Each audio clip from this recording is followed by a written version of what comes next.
Não, encontros com Jesus, né? Improváveis, Estamos nos encontros agora. O primeiro encontro foi da mulher no tanque, né, de Jacó, lá a samaritana. Depois teve o encontro semana passada do... Eu esqueci. Olha aí, tá vendo? Um ajuda o outro, é assim.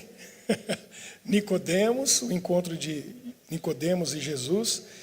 E hoje, no clima de Natal, olha aí a árvore, já está vermelho e verde aqui, né? É um encontro que aconteceu no nascimento de Jesus. A gente vai estudar, pensar e refletir um pouquinho nos primeiros encontros daqueles que se encontraram com Jesus. E tem encontro que é uma surpresa, né? A gente se encontra com alguém. Hoje eu tive um encontro surpresa. É Dora. A Dora e a Júlia, sua filha. É Júlia? Muito bem. A Dora foi um reencontro.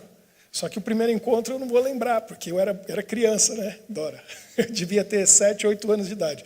Todo mundo que chega, a gente começa a perguntar, de onde você veio? Aí ela falou, vieram de Antuérpia. A filha da Dora mora em Antuérpia. Mas você é de onde? São Paulo. É nós. O Pedro está aqui, ó, São Paulo. E aí eu fui perguntando para ela, mas você vai em alguma igreja lá? E ela falou.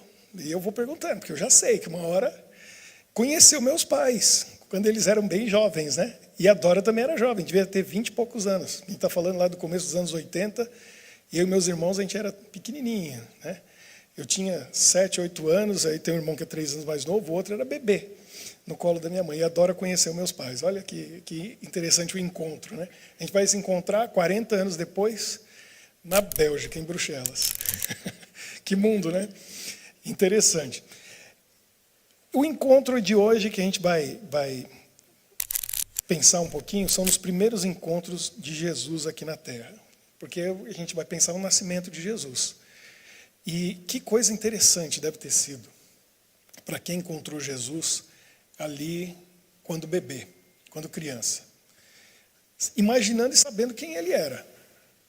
Pense bem, como será que foi para Maria, para José, se encontrarem com Jesus e olhar para aquele bebezinho e pensar, esse aqui é o Messias, esse aqui é filho de Deus, esse aqui é o Criador disso tudo. Na maior parte do tempo, eu imagino, e eu já li muito a respeito disso, eles se esqueciam disso. Eles nem se lembravam, porque era uma criança normal, como qualquer outra. Claro que ele era diferente, mas era uma criança normal, no sentido de que ele tinha fome, ele tinha sede, ele tinha sono, tinha que sustentar ele, tinha que cuidar dele, era um bebê indefeso como qualquer outro, era uma criança como qualquer outra. Claro que Maria percebia muito bem que ele não era uma criança como outra qualquer.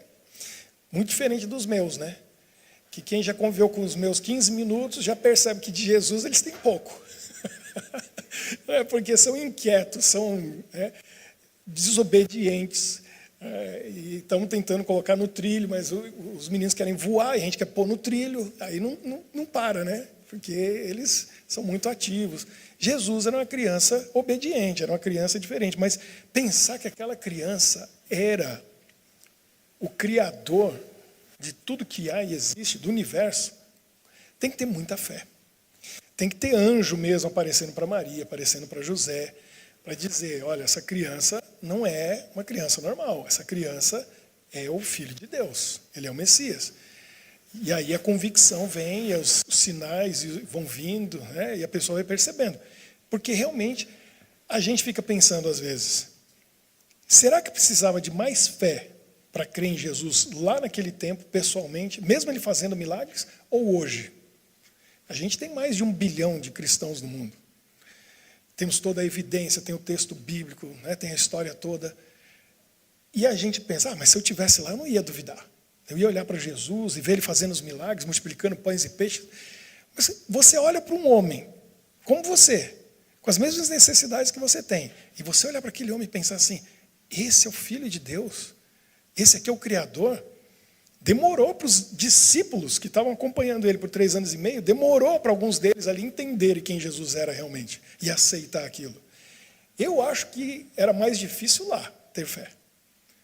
Porque você está com aquele homem o tempo todo ali, que está no barco, estão atravessando o mar da Galileia, e de repente ele dorme, e ninguém consegue acordar de tão cansado que ele está. Deus se cansa, para ver como que ele era homem mesmo, como qualquer outro. E esse aqui, de repente ele levanta, ora, e a tempestade para, o vento, as ondas, e aí ele tomava aquele choque. Realmente ele não é um homem comum, mas a impressão é que era um homem comum. Não tinha nada diferente nele, era uma pessoa normal. Então, como que será que foi o primeiro encontro?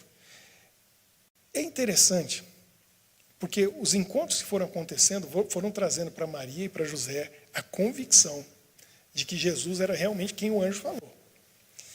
E ela sabia, ele também sabia, porque foi uma concepção do Espírito Santo. Então, eles sabiam que aquela criança veio de algum lugar e não foi daqui desse mundo, porque foi uma gravidez milagrosa. Mas os pastores chegaram lá, os anjos apareceram, cantaram e falaram para eles: olha, hoje nasceu o Salvador, vocês vão lá encontrar com ele. E eles foram. O interessante para mim nessa história toda é o seguinte: aqueles que deveriam estar esperando o Messias não estavam. Aqueles que deveriam conhecer todos os sinais da chegada do Messias não prestaram atenção nos sinais, não perceberam os sinais, e quando ele chegou, eles não se deram conta. Teve gente que viu aquele bebê, tocou nele, conversou com José e Maria, estava pertinho deles, deviam ser os primeiros a reconhecer que era o Messias e não reconheceram. Por quê? Vamos pensar nisso. Jesus, depois que nasceu, foi levado ao templo. Ele foi apresentado diante de Deus para receber a bênção de Deus ali no templo. Como toda criança em Israel, era feito isso. Era feita uma dedicação no templo.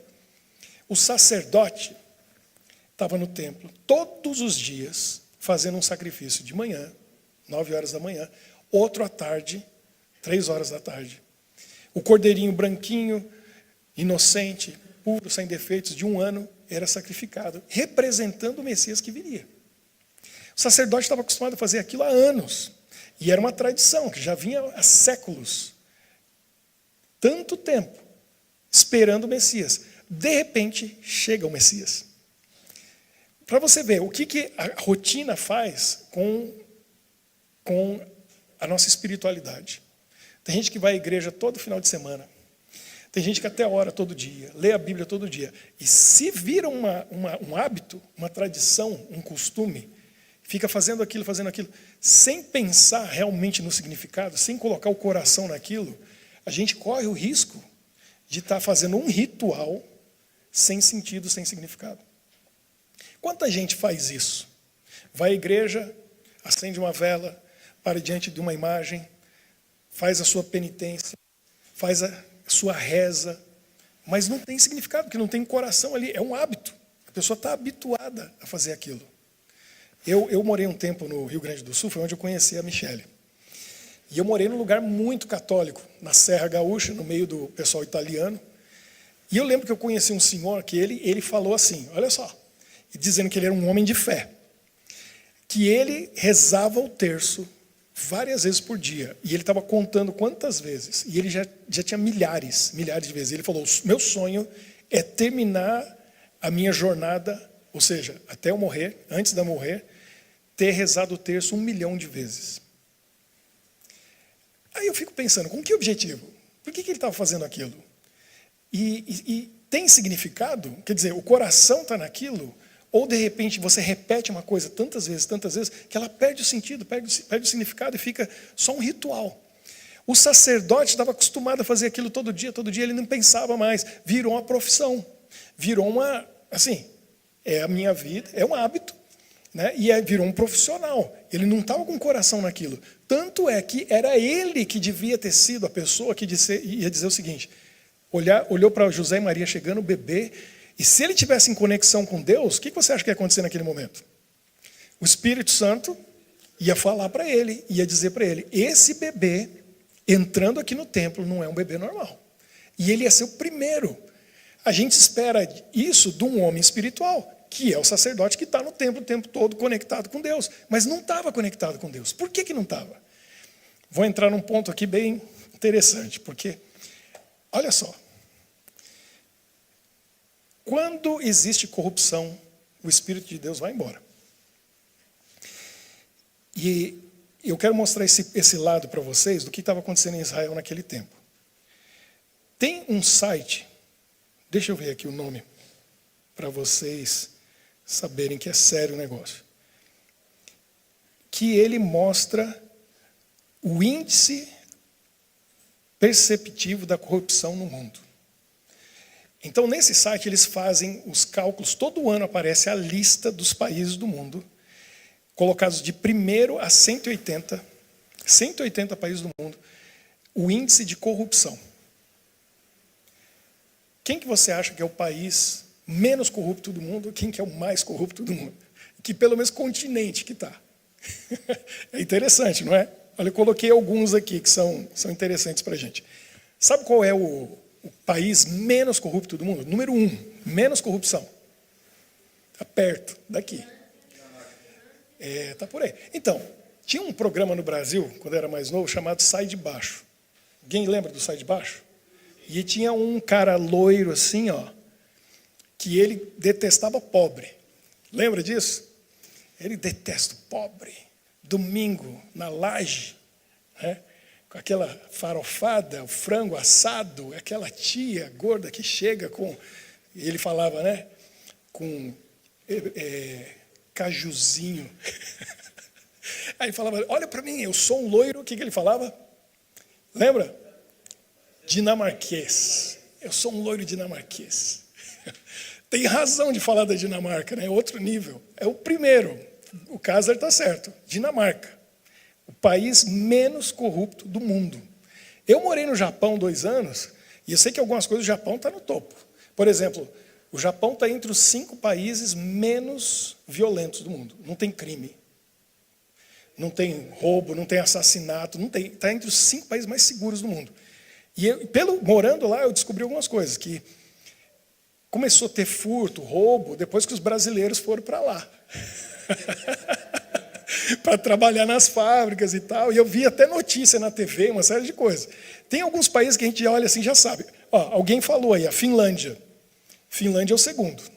Porque essa lista vai mudando. Todos os anos ela muda.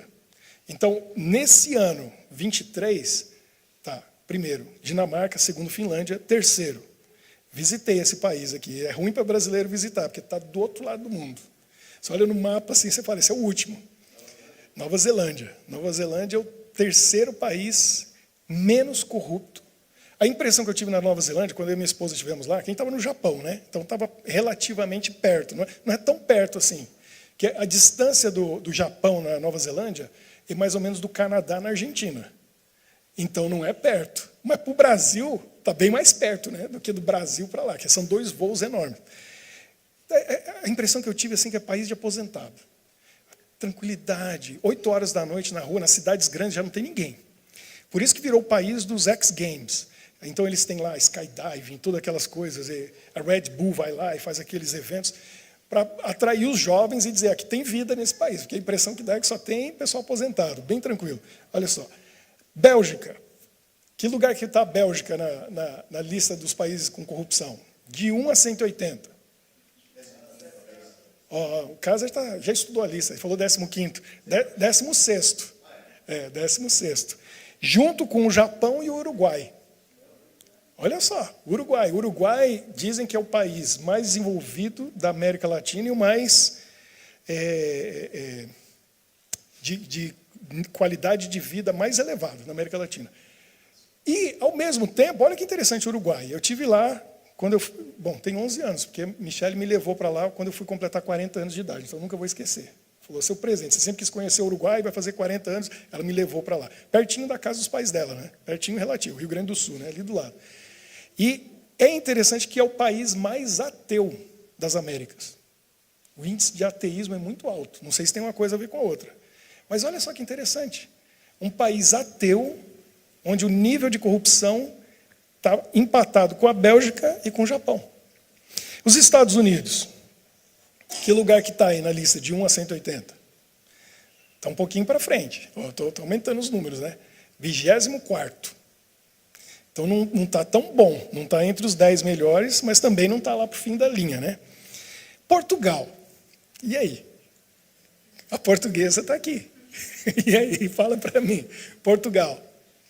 Estados Unidos, 24º. Portugal, 34º. Então tá 10 para frente. Mas está bom pensando que tem 180, né? 34 não está tão ruim. Portugal. O Brasil. Onde vocês acham que aparece o Brasil? Vamos falar dos piores. O pior, o número 180 é a Somália. Somália. E antes da Somália tem 3 empatados. Sudão, Síria e um vizinho do Brasil. Venezuela.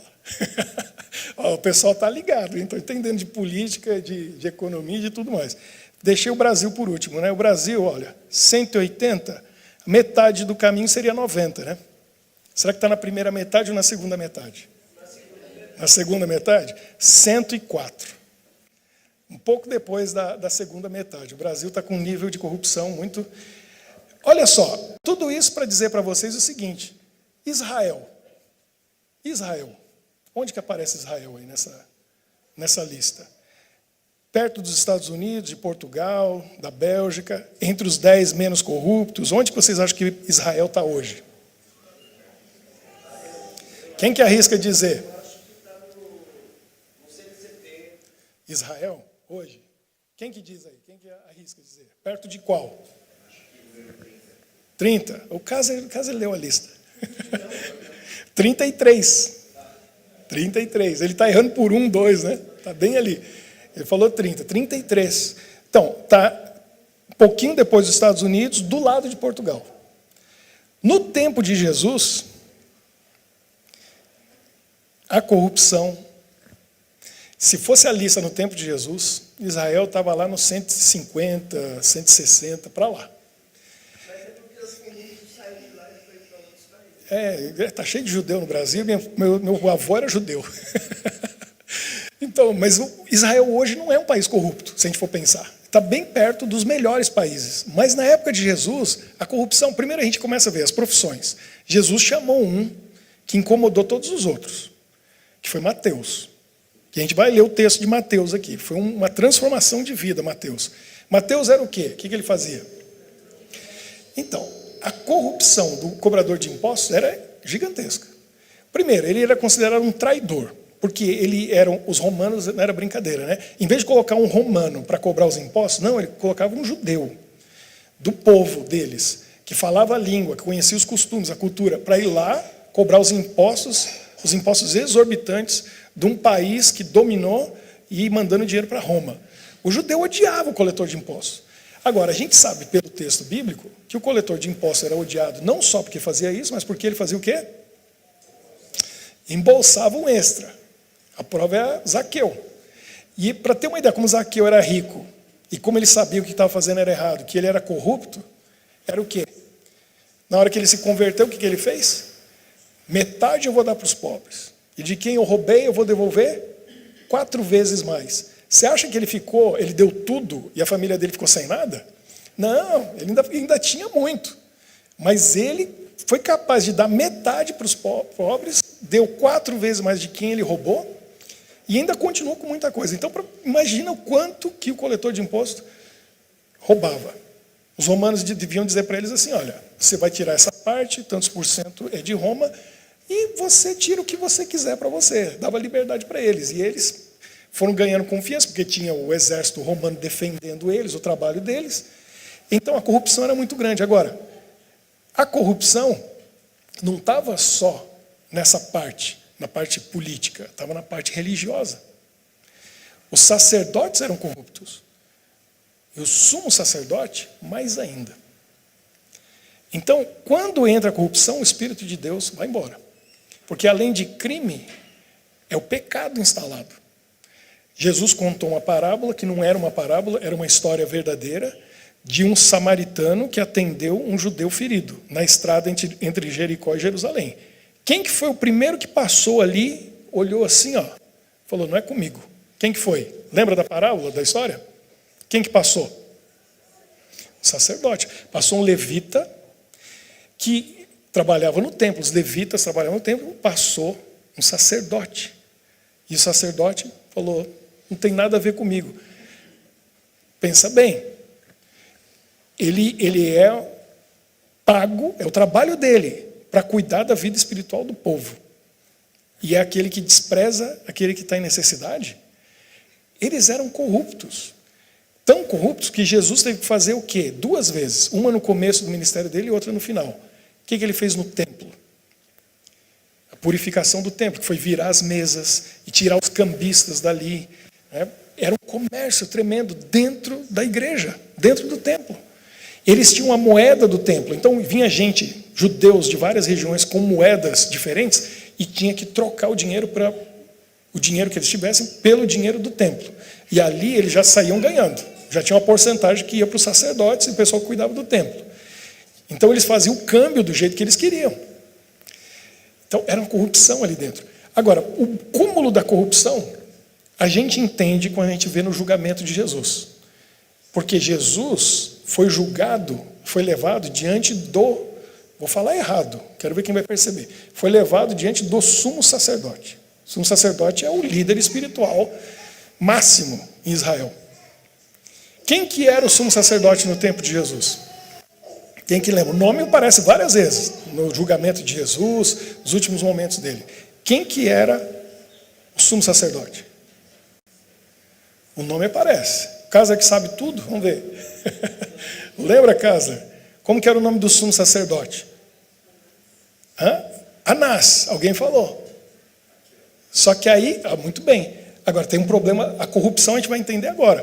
Porque o texto não fala só um nome. Anás e Caifás. Olha a corrupção onde tinha chegado. Não existe a possibilidade, dentro daquilo que Deus estabeleceu em todo o Velho Testamento, de haverem 2 sumos sacerdotes. Porque o sumo sacerdote, o trabalho dele, representa Jesus e o trabalho dele. Tem 2, Jesus ou Jesuses, tem 2, é um só. Então só tem um sumo sacerdote. Só tem um, sempre foi assim. Mas a corrupção era tão grande que chegou no tempo de Jesus, tinha 2 sumos sacerdotes. Um chamado Anás e o outro Caifás. Provavelmente, o que a gente estuda na história primeiro, eles eram parentes. Eu não me lembro se ele era cunhado ou se era genro. Genro, né? Então, e essa foi uma posição comprada. Foi corrupção mesmo. Comprou o título, a posição, e agora eu também sou sumo sacerdote. Aí tinha 2 roupinhas bonitas, sumo sacerdote, com as pedras e tal. E aí o povo respeitava. Como que tem 2 sumos sacerdotes? A gente tem um sumo sacerdote, que é Jesus. Era o símbolo dele, mas ali tinha 2, para vocês verem a corrupção. E aí como que o sacerdote no templo ia reconhecer aquele bebezinho? Então foi um encontro falido, um encontro que não deu certo. Porque o bebê chegou no templo, e aí um homem, um profeta de Deus e uma profetisa reconheceram que aquele bebê era o Messias. Simão e Ana. O Espírito Santo falou para eles, disse para ele, esse bebê é o Filho de Deus. E ele foi lá e louvou a Deus e pediu para pegar o bebê, olhou para o bebê, e ele já era um homem de idade, e ele tinha pedido para Deus para não morrer sem antes ver o Messias. E Deus cumpriu, deu para ele aquele presente. Aí ele fala, posso morrer em paz, porque meus olhos viram a salvação de Israel. Olha que coisa linda. E aí naquele momento, porque Maria e José já deviam estar olhando assim com o olho arregalado. Não é que é mesmo? Confirmou. Vem outra pessoa, vem uma Ana e fala, o que você falou é verdade. Eu confirmo, porque Deus me falou, esse bebê aqui é o Messias. Esses primeiros encontros com Jesus devem ter sido fantásticos, porque imagina a fé da pessoa olhar para um bebezinho e dizer, esse aqui é o Salvador. Ele não tem nada, não tinha nada indicando aquilo. Eu quero concluir só mostrando para mim o encontro mais impressionante que houve ali com Jesus. Que os pastores viram os anjos cantar e os anjos falaram, vai lá, na estrebaria, ele está lá. Estava no templo, o sacerdote não reconheceu, o sumo sacerdote nem sabia o que estava acontecendo, provavelmente estava lá na sala do fundo contando as moedas. Né? Devia estar fazendo isso. E Maria e José não sabiam, porque o anjo falou para Gabriel. Agora, o que me impressiona é que esse povo judeu que estava ali, que não leram os livros que deviam ter lido, que não viram a profecia, não estudaram, não sabiam o que estava acontecendo. Mas alguns homens que vieram do Oriente, que não eram judeus, provavelmente adoravam outros deuses, tinha outra cultura, gente de outro povo, de outro lugar, fez uma viagem enorme para chegar ali, para ver aquele bebê. Eu vi um filme ontem à noite com meus meninos em casa. Pela primeira vez eu vi esse encontro de outra maneira. E a gente tem que pensar. Jesus já não era mais bebê quando eles chegaram ali. Aí vamos entender o que aconteceu. Primeiro, eu estou falando de quem? Então vamos falar direitinho. O número, que eles eram, né, e o título deles. Como que a gente fala? 3 reis magos. Então, por que eu estou falando isso? Porque não eram 3, não eram reis e não eram magos. Legal, né? Não era nada disso.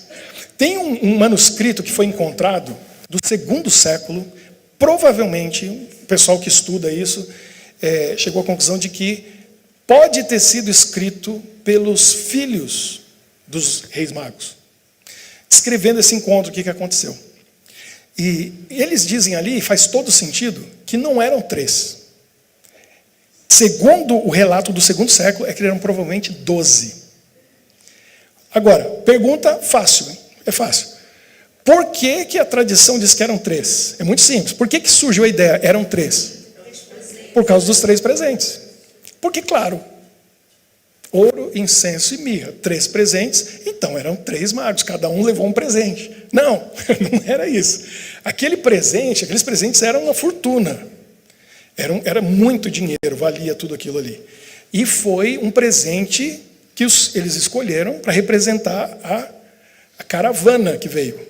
E eram, segundo esse manuscrito, provavelmente está certo, a gente não tem como comprovar, mas eram 12. Mas foram 3 presentes que eles deram. Reis, a gente não sabe de onde eles vieram exatamente, sabe que é do Oriente. Tem muitas regiões ali que eles podiam ter vindo. E se eles eram reis, ou foram chamados de reis, porque eles eram pessoas importantes politicamente, né, de onde eles estavam vindo, que região que eles tinham autoridade política, a gente não sabe. Mas ficou conhecido como reis. Agora, mago, aí a gente tem que entender. Por que fala mago? Essa palavra, na realidade, não é de magia ou de bruxo, não é isso. Eles usavam esse termo na época para definir as pessoas que trabalhavam junto com o governo, junto com um rei ou junto com o governante, as pessoas que eram sábios, que eram eruditos e que tinham conhecimento de astronomia. Eles tinham, porque eles saíram seguindo estrela, e eles identificavam no céu e perceberam, essa estrela não estava aqui. Se eles reconheceram isso, é porque eles olhavam para o céu e eles entendiam de astronomia. Se a gente olhar no povo de Deus, a gente teve alguns que foram magos. Quem, por exemplo, no Velho Testamento? Quem a gente pode dizer? Eram magos. Daniel e os amigos. Eles eram magos do rei Nabucodonosor em Babilônia, porque eles eram sábios, eruditos e tinham esses entendimentos e conhecimentos. Por isso que eles ficaram lá estudando e se preparando. Eram os conselheiros. Em alguns casos, esses magos faziam mágica. Que história na Bíblia a gente vê os magos de um rei fazendo mágica? No Egito. Eram os magos do faraó. Moisés foi lá como um mago de Deus, jogou a vara no chão, virou cobra. Aí ele falou, traz os meus magos aí. Que eram o quê? Sábios, eruditos, conhecedores de astronomia e outras coisas mais, e que às vezes acontecia isso de fazer mágica mesmo. Alguns com o poder de Deus, foi o caso de Moisés, e outros com o poder que não era de Deus. Então a gente sabe que só tem outro poder que pode fazer isso. E aí estava o conflito entre o bem e o mal. Então esses homens eram isso, eram sábios, eruditos que estavam vindo. E olha só que interessante. Deus chega à terra E não ia passar em branco. Por isso que o anjo foi lá, os anjos foram lá e cantaram, e com os pastores foram lá receber e reconhecer. Mas era inesperado esse encontro. Porque os líderes espirituais deviam ter sido aqueles que reconhecessem e dissessem para o povo, olha, chegou o Messias. Agora, o que me surpreende é que Deus levou luz, conhecimento, entendimento para esses homens lá do Oriente, que não tinham nada a ver com o povo de Israel, que não iam no templo, que não sacrificavam no templo, que não estavam esperando o Messias, mas eles leram, porque eles eram estudiosos, eles leram os textos que trouxe para eles o conhecimento, e eles chegaram às conclusões analisando as estrelas, e eles começaram a jornada. E foi uma jornada distante. Segundo esse manuscrito que fala provavelmente a região que eles vieram, se tiver certo, eles vieram de muito longe. Porque a região que é descrita lá naquele manuscrito do 2º século, hoje essa região é na China. Imagina a distância, uma viagem a camelo, saindo da China para chegar em Israel. E aí esse vídeo que eu vi ontem, quem quiser eu mando o link para vocês verem, muito bonito. E é um momento emocionante. Eu fiquei emocionado. O momento que os magos chegaram. E vem aquela caravana mesmo. E José recebe eles entram e trazem os presentes. Jesus já não era um bebê. Levou tempo para fazer essa viagem. E ali, nesse vídeo que eu vi ontem, ele devia ter em torno de 2 anos de idade. É mais fé ainda. Do que você olhar o bebê. Você vê um menininho já andando, falando, de 2 anos. E pensar, esse é o Filho de Deus. Olha o que diz aqui. Mateus capítulo 2. Eles chegaram lá, encontraram com Herodes. E aí tem um livro chamado Desejado de Todas as Nações, que conta que quando eles chegaram em Jerusalém, eles vieram... Bom, quem já esteve em Israel e entende um pouquinho da geografia, o Monte das Oliveiras fica para o lado oriental, ou seja, o lado leste. E foi dali que eles vieram daquele lado, provavelmente atravessaram o Rio Jordão, em algum ponto, e aí foram subindo de Jericó até chegar em Jerusalém, e aí chegaram no Monte das Oliveiras. E quando subiram no Monte das Oliveiras, eles tiveram uma visão incrível de Jerusalém. Porque quando olha para Jerusalém do Monte das Oliveiras, o que se destacava era o templo. As pedras são claras, e era um bloco enorme. Então eles olharam para ali, viram aquele templo e falaram, chegamos, é aqui. E aí eles vão na cidade, imaginando que todo mundo está em festa, todo mundo está celebrando a chegada do rei.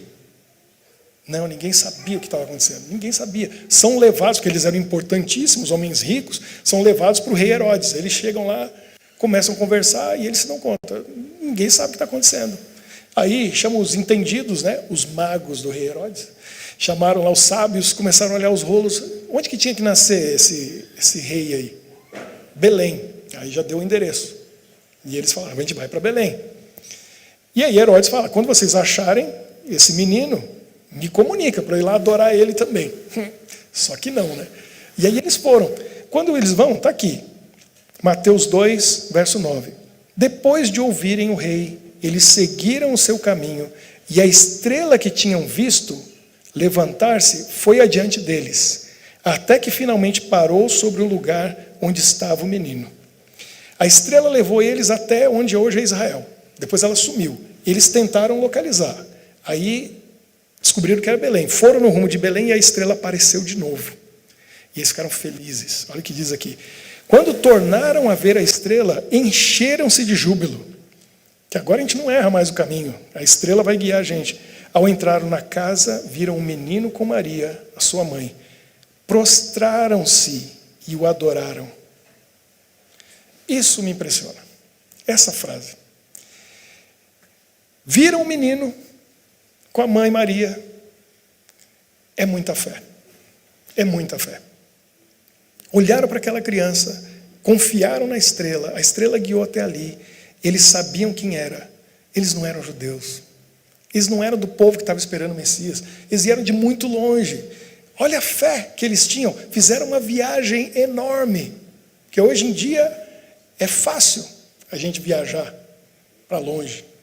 A viagem mais longa que eu fiz foi do Japão para o Brasil, que literalmente é o lugar mais distante que você consegue viajar. Então foi um voo enorme, até para voltar foi terrível. Saímos de Nagoya, 14 horas de voo para chegar na Alemanha.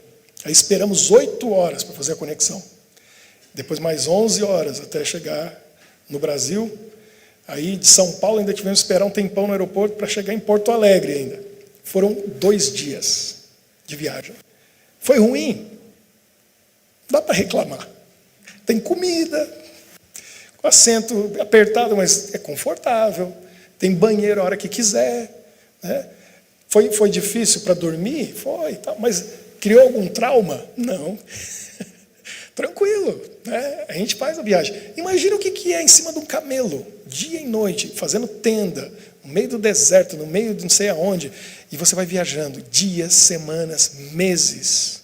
É muita fé. Você viajar meses para ver uma criança e olhar para essa criança, e aí diz aqui, se prostraram e adoraram. Quando eu vi ontem essa imagem, e aqueles magos olhando para aquele menininho, emocionados, e pensando, esse é o Filho de Deus, esse é o Criador. Que fé! Se isso é loucura, tem muito louco no mundo, né? Porque agora no Natal a gente está relembrando isso, e quanta gente é louco. Tem mais de 2 bilhões de pessoas nesse mundo que acreditam nessa história, e que acreditam que aquele menino, que depois se comprovou, realmente é o Filho de Deus. Pelos milagres que ele fez, por ter ressuscitado. Olha que coisa incrível. O que diz mais aqui? Então abriram os seus tesouros e lhe deram presentes: ouro, incenso e mirra. E aí, o resto da história a gente conhece. Mas para mim, esse encontro é especial.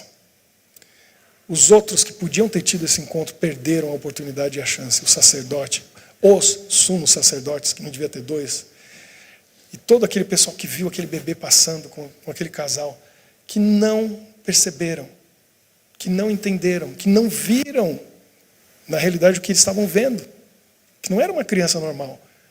E a fé daqueles homens me inspira. Eu sei que lá no reino de Deus, um dia eu vou encontrar com esses homens, e vai ter muito tempo lá. Estava conversando isso com a Michelle essa semana. Às vezes até assusta, né? Mas vai ter tempo. Eu vou bater um papo longo com eles. Eu vou querer conhecer esses magos aí. Esses 3 ou 12, não importa. Que eu quero perguntar para eles, o que motivou vocês a fazer aquela viagem? Como que vocês tiveram tanta fé?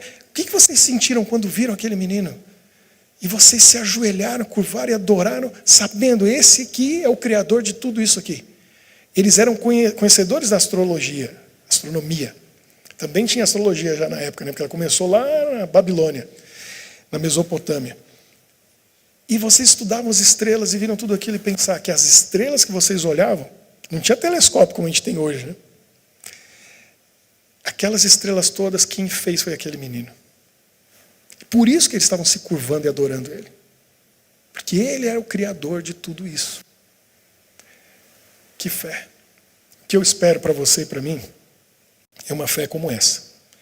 É a gente poder olhar para esse homem na cruz, que era um bebezinho lá em Belém, e você poder dizer, ele é o Criador de tudo que existe. E é o meu Criador. Eu estou aqui vivo ainda hoje, porque ele me deu vida e me mantém vivo. A gente precisa ter fé para isso? Precisa. Aí a gente olha para os magos e pensa na fé que eles precisaram ter para fazer tudo aquilo. Para nós é muito mais fácil hoje, porque o livro está completo. O livro está completo, a gente sabe tudo o que aconteceu depois. E a gente tem a nossa experiência de oração e resposta.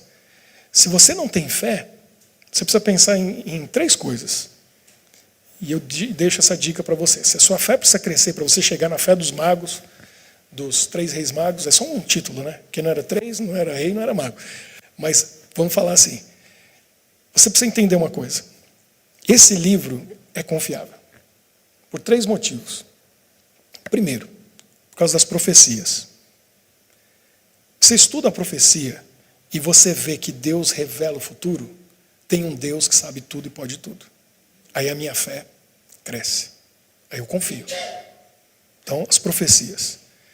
Segunda coisa, eu acredito nesse livro, nessa história, por causa das orações respondidas.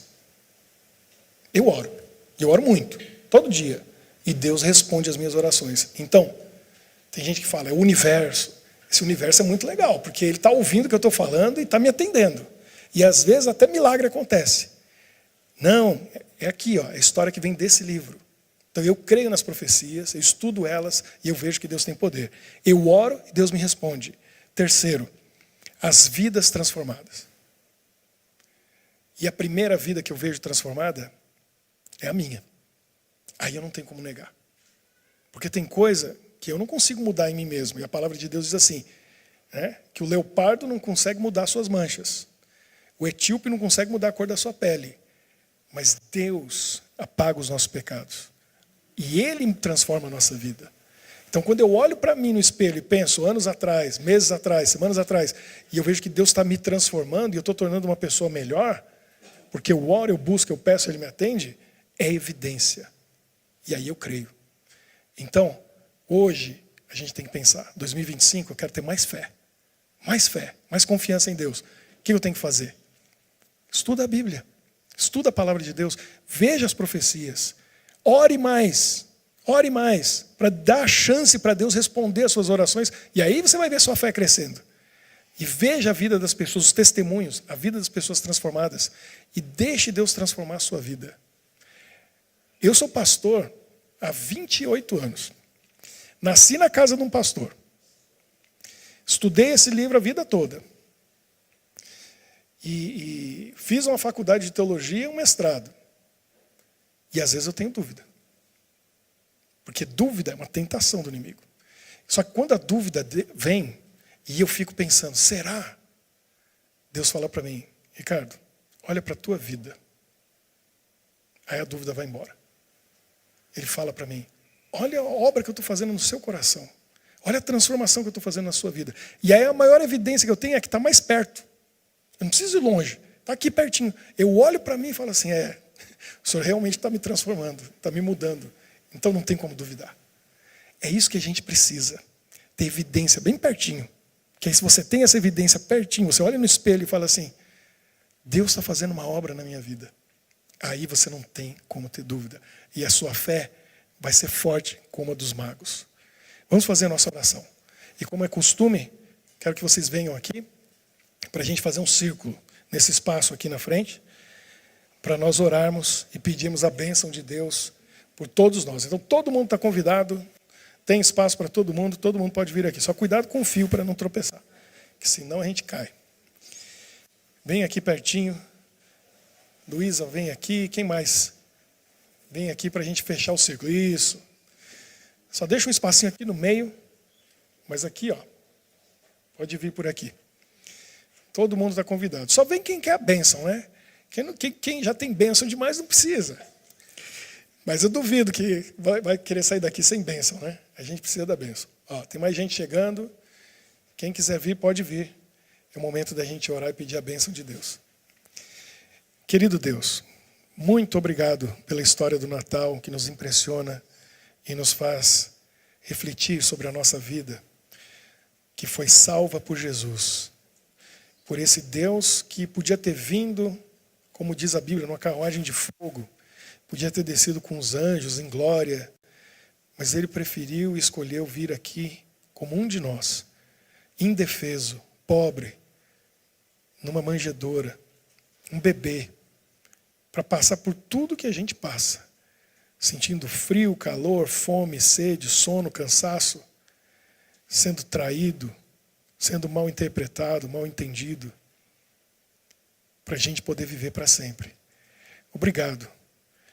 Agora, Senhor, um ano novo logo vai começar e a gente precisa, em 2025, ter mais fé.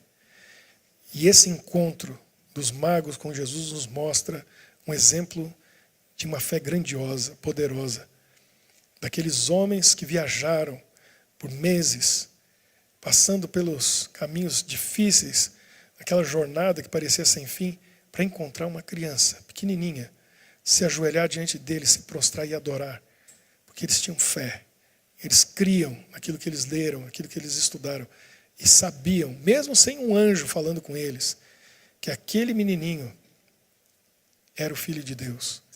Nós queremos essa fé, para a gente viver com convicção, confiança, cabeça erguida, diante dos problemas e lutas dessa vida, sabendo que o Senhor é Deus, que nos ama e ouve as nossas orações.